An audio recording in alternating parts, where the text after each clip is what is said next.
Esta é a segundo segmento da quarta aula e eu vou falar um pouco agora sobre experiências de tipo espiritual religioso. Estou usando a palavra experiência espiritual e religioso como sinônimo, as palavras como sinônimas, e porque, claro, a palavra religião hoje em dia tende a gente, quando escuta a palavra religião, a gente tende a associar ela às instituições religiosas.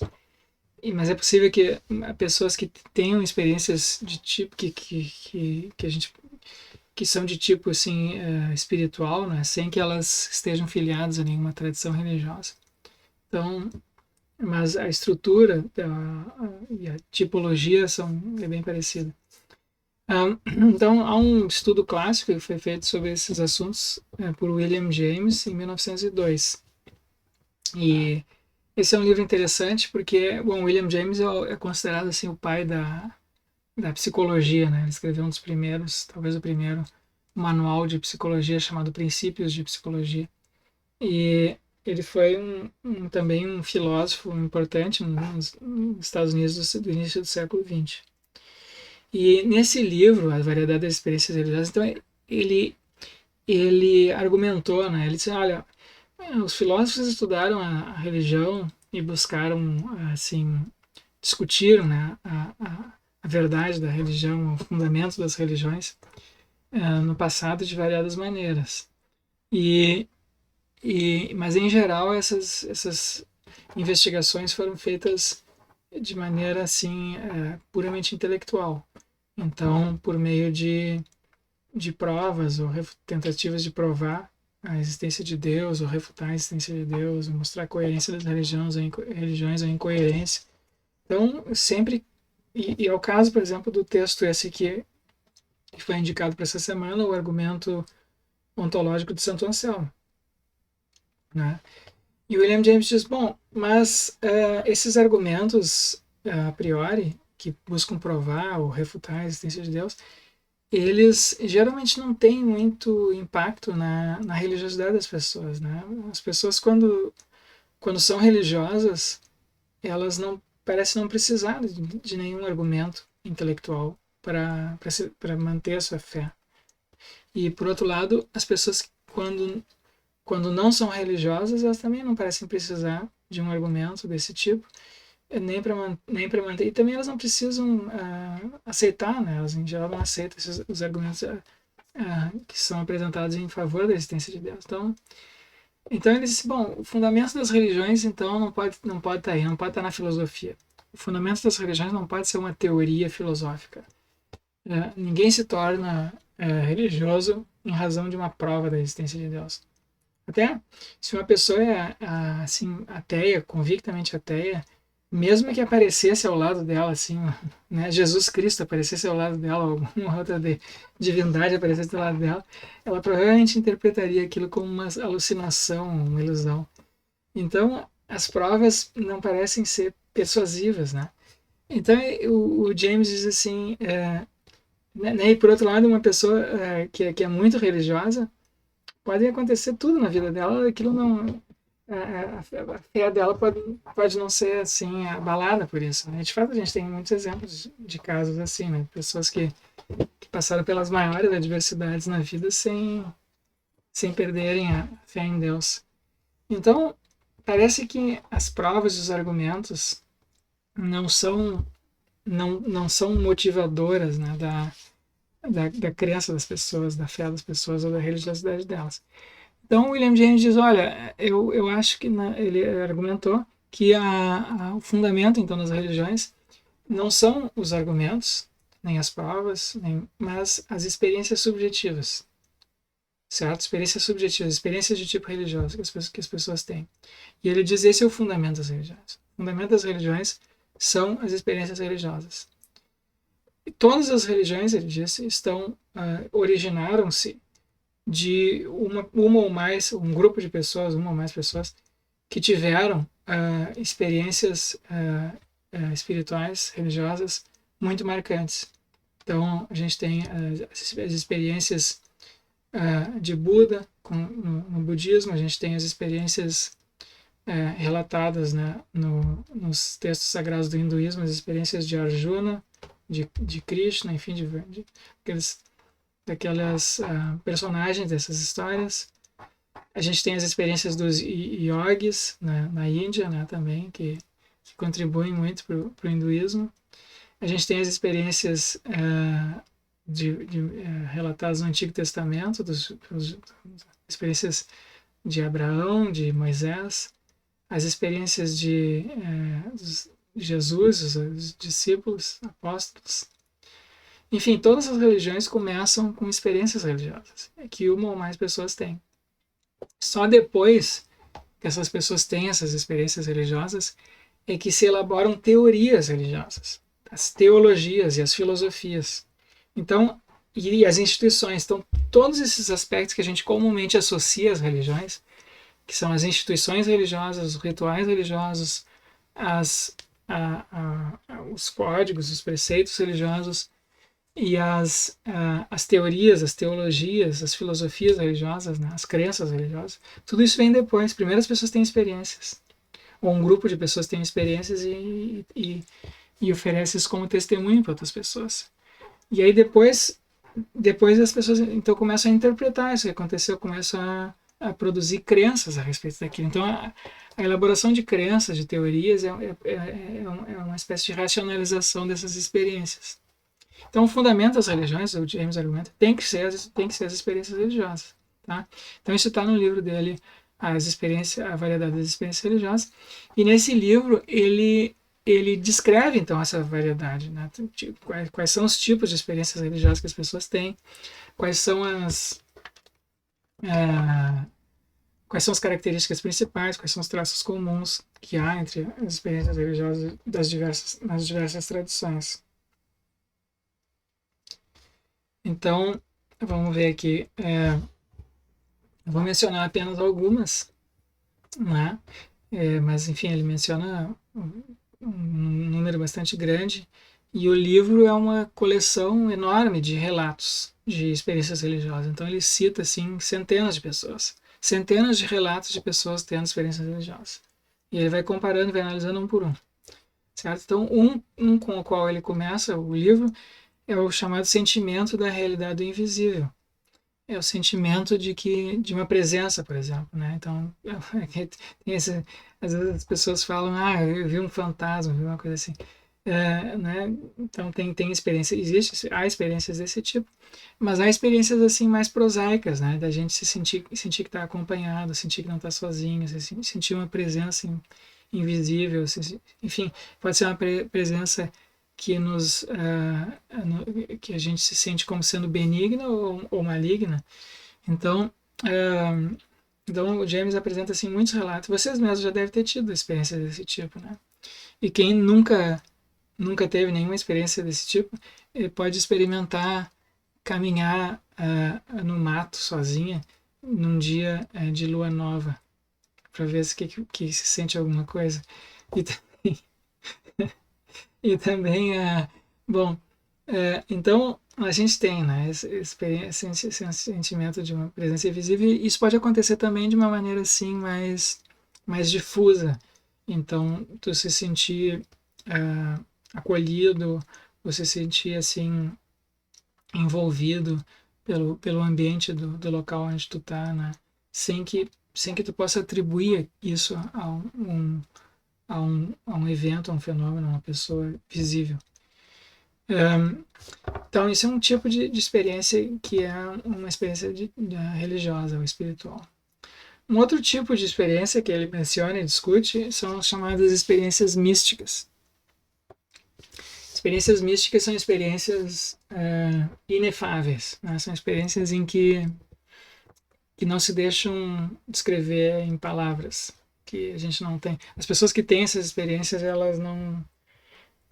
quando elas vão falar do que elas experimentaram, elas usam metáforas, elas usam poeta, elas usam linguagem assim indireta ou poética ou metafórica. Elas geralmente começam os relatos delas com palavras do seguinte tipo: bom, eu tive uma experiência assim, as palavras eu não tenho direito como dizer porque as palavras são inadequadas às palavras. Então é como se ela tivesse experimentado uma realidade de um tipo diferente, né? Então isso é algo comum enfim, todas as tradições religiosas têm relatos de experiências desse tipo. E elas acontecem sistematicamente, acontece até hoje, né? Não é difícil encontrar pessoas que têm experiências assim. E então o James argumenta que isso mostra que isso é um traço comum de todas as religiões. Todas as religiões sustentam, né, ou dizem que há uma dimensão, um aspecto do mundo em que a gente vive que é invisível, que é um aspecto espiritual, um aspecto assim divino ou sagrado, e ele não, a gente não percebe ele quando a gente está em estados de consciência assim normais ou cotidianos, que nem a gente está, que nem eu estou agora, vocês provavelmente estão aí também nesse estado assistindo eu falar aqui, mas é possível, né, a gente se colocar em estados de consciência extraordinários, estados de consciência espirituais. Então, isso acontece, por exemplo, quando as pessoas entram em estado de meditação profundo, ou quando estão rezando muito intensamente, ou pode acontecer também espontaneamente, né, em situações assim extremas. Então, tem aqueles casos de experiências de quase morte, que a pessoa está à beira da morte, e aí ela tem essas experiências assim, às vezes transcendentes, místicas. Pode acontecer também uma pessoa que que tá que tá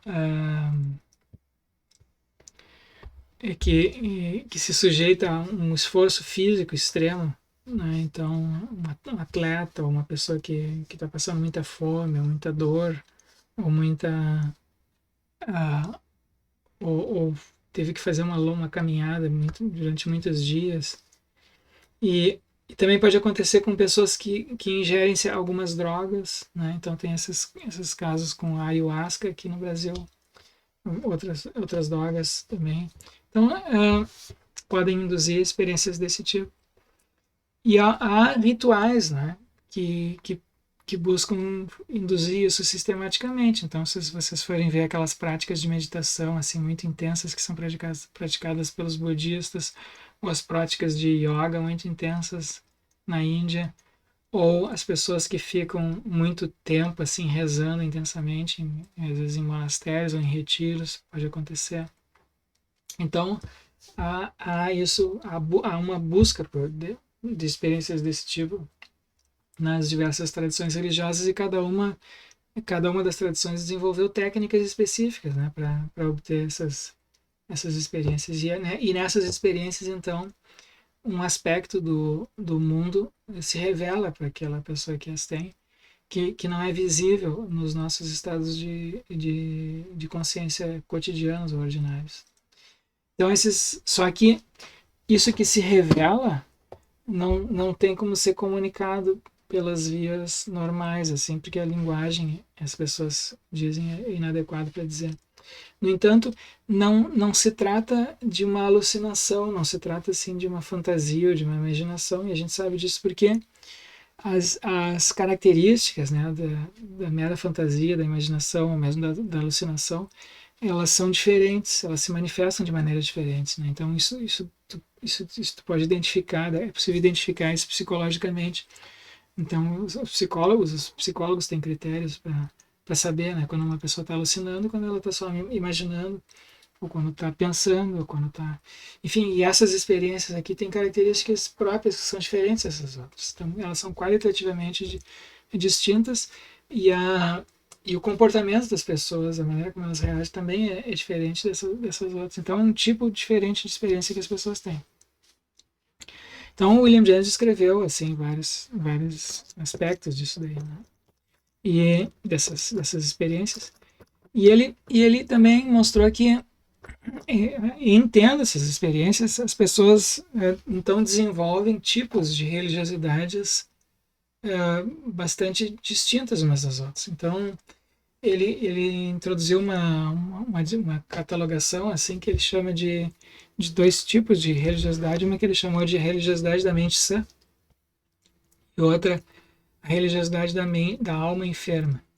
Então ele diz que há pessoas, algumas pessoas, certamente algumas de vocês, que que são assim congenitamente felizes, né? Não tem nada que possa acontecer na vida delas que deixe elas assim tristes. Então qualquer coisa que são pessoas que estão sempre assim, são pessoas extremamente otimistas e parecem estar sempre de bem com a vida, e elas quando acontece alguma adversidade, elas veem aquilo sempre pelo ângulo assim mais positivo possível.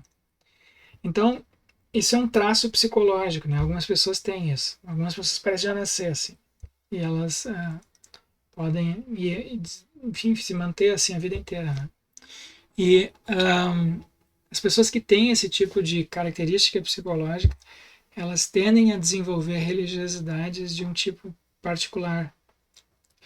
E são religiosidades de harmonização, né? Então, a religiosidade em que não há nada de errado, em que se vive a vida, as pessoas essas vivem a vida como se nunca houvesse nada de errado no mundo, né? Então, apenas o que pode haver de errado é a percepção do que está acontecendo. Então, às vezes, as pessoas ficam tristes ou deprimidas porque estão percebendo os eventos da vida delas de maneira inadequada. E muitas formas de religiosidade orientais, com exceção do budismo, mas enfim, o taoísmo e o hinduísmo têm essas características, por exemplo, e são desse tipo, né? Religiosidade da mente sã. Mas a gente encontra isso também em algumas tradições ocidentais. Por exemplo, dentro do cristianismo, né, uma vertente do cristianismo, do qual talvez o seu maior representante seja São Francisco de Assis, que são assim também. Então existe uma espécie, em São Francisco a gente encontra uma espécie de louvor constante a todos os aspectos assim da criação, ele diz, né? Então ele tem hinos assim de louvor à natureza, aos animais, às plantas, à diversidade, às doenças, à pobreza, tudo para ele é obra assim divina, tem um propósito. E quando a gente se deixa levar pelo pensamento de que algumas coisas são ruins, isso é uma percepção inadequada. Não, de fato, não tem nada ruim ali com aquilo que está acontecendo. Então, esse é um tipo de religiosidade. Mas o James observa que há também pessoas que parecem congenitamente infelizes, né? Então, por mais que aconteçam coisas assim aparentemente boas na vida dela, né? Elas estão sempre arranjam um motivo, parece encontrar um motivo para estarem assim satisfeitas, tristes ou preocupadas ou enfim exasperadas, ou, enfim ou raivosas, né? Ou deprimidas. E então essas pessoas tendem a viver, quando têm experiências espirituais, elas tendem a viver, praticar ou a desenvolver um tipo de religiosidade que o James chamou de religiosidade da alma enferma. E para essas pessoas é como se houvesse algo de essencialmente errado com elas, né? Como se houvesse um mal assim inextirpável no seu íntimo. Então não tem nada que possa ser feito que seria capaz de que elas possam fazer que poderia livrá-las desse mal. Então é como se elas fossem congenitamente amaldiçoadas ou imperfeitas, né? Então apenas algum tipo assim de intervenção divina, de salvação, seria capaz de transformar essa essência delas que é caída, que é defeituosa, né? Então, essas pessoas que são assim tendem a praticar religiosidades de tipo salvacionista, né? Então, de um lado a gente tem as religiosidades de harmonização e de outro lado as religiosidades de salvacionistas. Essas religiosidades salvacionistas são religiosidades em que o indivíduo acredita que ele precisa nascer de novo, renascer. Ele precisa nascer espiritualmente, se transformar profundamente, né?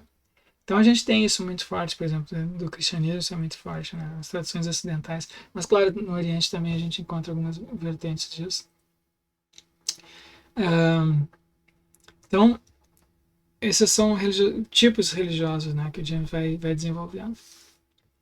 Bom, mas, seja como for, há esse traço comum nas religiões todas, né, que o James identifica, que é o reconhecimento de uma dimensão espiritual no universo. O universo não é só, não sei, não tem. Então tem os eventos da nossa vida, os nossos corpos, os nossos afazeres, os objetos ao nosso redor, todas essas coisas que a gente percebe, e a gente elabora teoria científica sobre isso, teorias sociais, enfim. Mas o aspecto mais importante do mundo, segundo todas as religiões, o James diz, é esse aspecto espiritual que não é visível, que não é descrito por nenhuma dessas teorias, né? E então o propósito da vida, ou a vida feliz, ou a vida religiosamente assim significativa e feliz, é a vida daqueles indivíduos que conseguem se colocar em contato com isso e se harmonizar com essa dimensão invisível, espiritual. Então isso a gente vê, por exemplo, na vida das pessoas que são chamadas de santas, né? Isso tanto na tradição aqui cristã, que é a que predomina aqui no Brasil, quanto em outras tradições. Então, pessoas que são reconhecidas assim como espiritualmente elevadas. E essas pessoas, ou puras, né? E essas pessoas, então, essas pessoas conseguem viver isso cotidianamente, né? Em contato com essa dimensão espiritual. Algumas se dizem assim, dizem que são que estão agindo amando de Deus, né? Ou são servas de Deus ou de alguma divindade. Então, então existe esse reconhecimento de um lado, né, de uma dimensão superior e invisível, e de outro lado a sujeição a isso. E em se sujeitando, a pessoa se harmoniza, né, se coloca ela se sujeita a esse aspecto da realidade, não ao aspecto visível. Então, isso a gente encontra em todas as tradições religiosas, segundo William James. Mas isso vem em graus, né? Não existe assim, isso não é uma questão de tudo ou nada. Há pessoas que vivem isso de maneira muito intensa, muito profunda, e há pessoas que vivem isso de maneira mais superficial. E o que o James diz é que, do ponto de que o James diz é que todos nós experimentamos isso em algum grau, certo? Então todos vocês já devem ter tido experiências desse tipo em algum grau, mesmo que mínimo. Ele numa passagem importante do livro, ele descreve isso como a função do sim na mente, né? Então, quando a gente está nos nossos estados de consciência assim, cotidianos, a função o que ele chama de função do não da mente está ativa e predomina nos nossos pensamentos. Então a gente pensa nos limites, nas imperfeições, nos problemas. Mas quando a gente tem experiências espirituais, a função do sim fica mais ativa na nossa mente e a gente tende a achar os problemas, as dificuldades, as limitações tendem a se dissolver e começam a aparecer para nós as harmonias, as possibilidades, o valor que as coisas têm, né? O significado que elas têm no âmbito mais geral. Então a gente consegue, a gente se coloca, digamos assim, a gente se coloca como parte de a gente se vê e percebe os eventos da vida ao nosso redor como parte de um todo maior que é significativo. E então, quando a gente tem a experiência de que, enfim, que as coisas estão em perfeita ordem, nos seus devidos lugares, que tudo aconteceu como deveria ter acontecido, mesmo que tenha havido problemas ou adversidades, a gente acha que esses problemas ou adversidades serviram um propósito. Então, essas são experiências de tipo espiritual num grau mínimo. Num grau máximo, isso são experiências aí, essas mais transcendentes, certo? Mas, enfim, então isso pode aparecer também nos eventos da nossa vida cotidiana, nas interações pessoais, nos relacionamentos, no trabalho, nas realizações, na família, com os filhos, com os pais. Enfim, pode aparecer em diversos, em todos os domínios, na verdade, não existe nenhuma limitação. E os casos assim mais intensos, assim clássicos, né, são os casos assim interessantes que alguns assim são muito marcantes e vale a pena a gente ler, né? Tem um que é uma passagem importante do Bhagavad Gita, o texto sagrado dos hindus, Então, o Bhagavad Gita é uma história, narra um episódio da vida de Arjuna, o Arjuna, em que ele tem de participar de uma guerra. Então, ele é um príncipe e ele tem que participar de uma guerra ou uma divisão na família dele. E acontece que ele acaba tendo de promover uma guerra contra pessoas que são parentes dele, são primos, tios. Então a família se divide.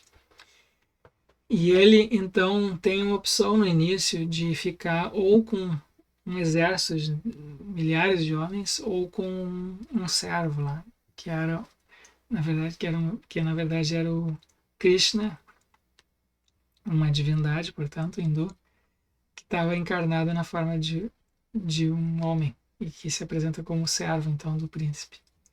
E o Arjuna resolve ficar com o Krishna. Então o Krishna está servindo ao Arjuna e do outro lado tem lá milhares de soldados. E então há diversos episódios e ao longo assim disso o Krishna vai ensinando a sabedoria do yoga para o Arjuna. E na véspera da batalha o Arjuna é tomado de pavor e medo e receios e ele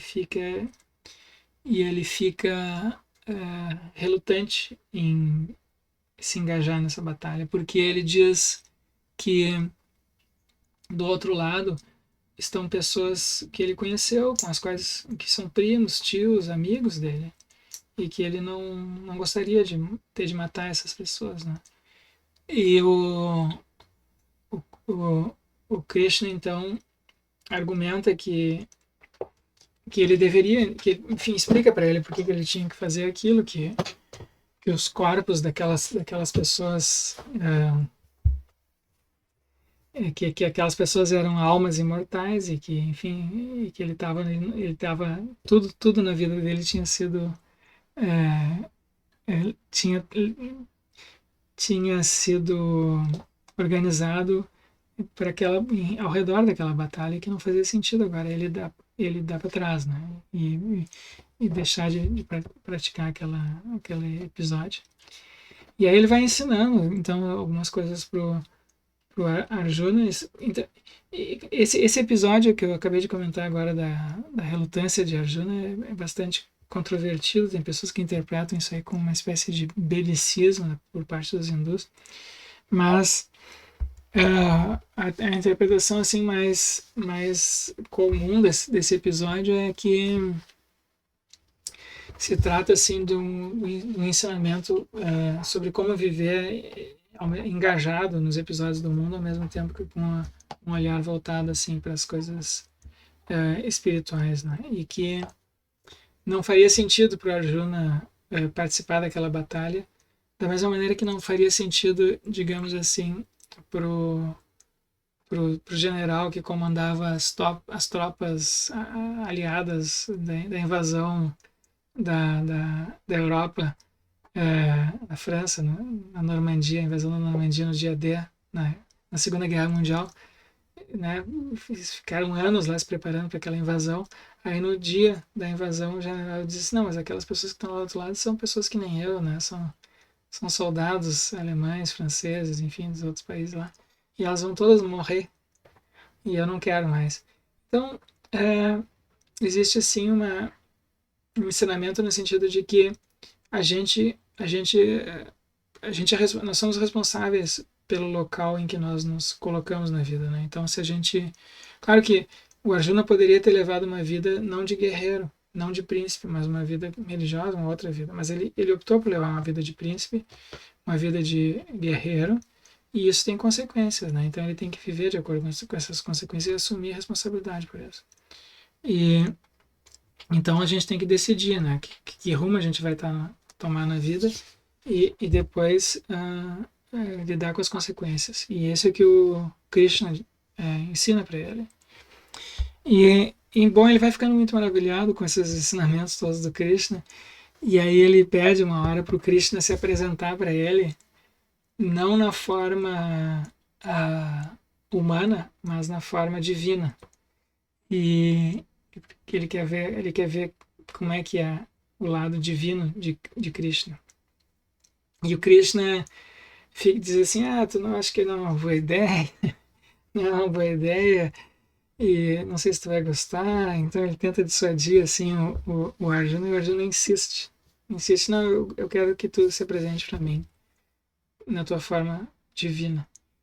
E aí, claro, o Krishna, então, ele está na condição de servo de Arjuna, então ele tem que obedecer o pedido, satisfazer o pedido de Arjuna, e aí ele se revela na sua forma divina. Então, o Arjuna tem uma experiência mística, ele tem uma visão mística, ele tem uma visão desse aspecto invisível do mundo espiritual. E aí tem uma descrição assim fantástica disso no Bhagavad Gita, né? Mas quando Krishna aparece, né, na sua forma divina para Arjuna, o Arjuna fica tomado de pavor. E ele fica assim, ao mesmo tempo maravilhado e apavorado. E porque era uma cena, uma imagem, enfim, uma experiência forte demais, grandiosa demais, amedrontadora. Então ele implora pro Krishna voltar para sua forma humana.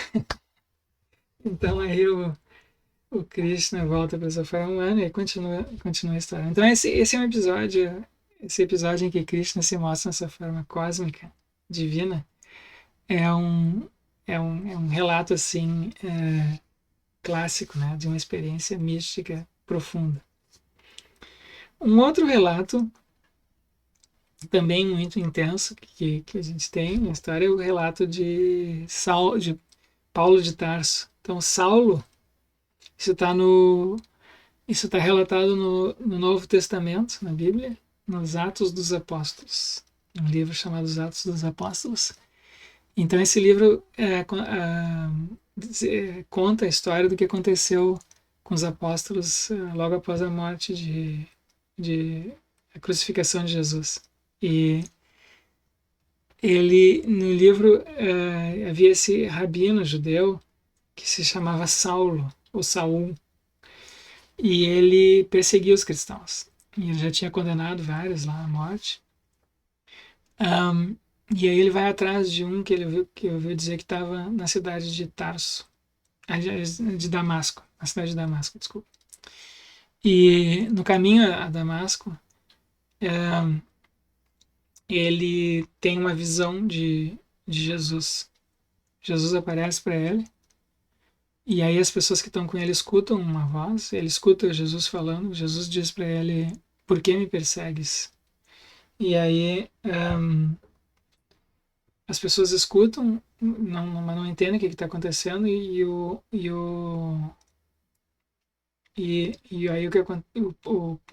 Saul fica no chão e ele fica cego. E durante 3 dias, então, ele fica tomado dessa cegueira. E ele vai até Damasco, encontra algumas pessoas dessas que ele estava perseguindo, e aí ele é cuidado por elas. Eles acolhem ele, cuidam dele, e ele se torna, então, um apóstolo de Jesus. Essa é uma experiência também mística bastante profunda e transformadora, né? Um outro caso, outro exemplo clássico assim de experiências místicas são as experiências de Santa Teresa d'Ávila. Então ela é uma mística assim impressionante do século XVI, e ela escreveu um livro que se chama, foi traduzido, uma espécie de relato autobiográfico em que ela descreve todas as experiências assim com muito detalhe, e se chama Livro da Vida, que foi de 1588. E ela também tinha visões assim de Jesus, e enfim, ela descreve assim o que ela chama de os graus da oração, né? Graus da oração. Então ela descreve 4 graus da oração, cada um mais profundo que o outro. E bom, depois eu vou ler um trecho desse no outro segmento. Também a gente tem os casos, os relatos de Yogananda, que são bem interessantes também. Para quem não conhece, Yogananda foi um yogi que é autor de um livro que se chama Autobiografia de um Yogi. E esse livro também está cheio de relatos assim de experiências místicas muito muito profundas. Então a gente encontra esses relatos em todas as tradições, tá? Também podia ter dado exemplo de budistas, né? De outras tradições também. E então essas experiências desse tipo, William James diz, é que estão na base do surgimento das religiões. As pessoas têm experiências desse tipo, depois elas refletem e então elaboram teorias, que as experiências mesmo elas são meio incompreensíveis, né? Mas claro, depois a pessoa reflete e elabora teorias ou crenças, e depois ao redor disso se organizam instituições e práticas e rituais. Então essa é a origem das religiões, segundo William James. Ok.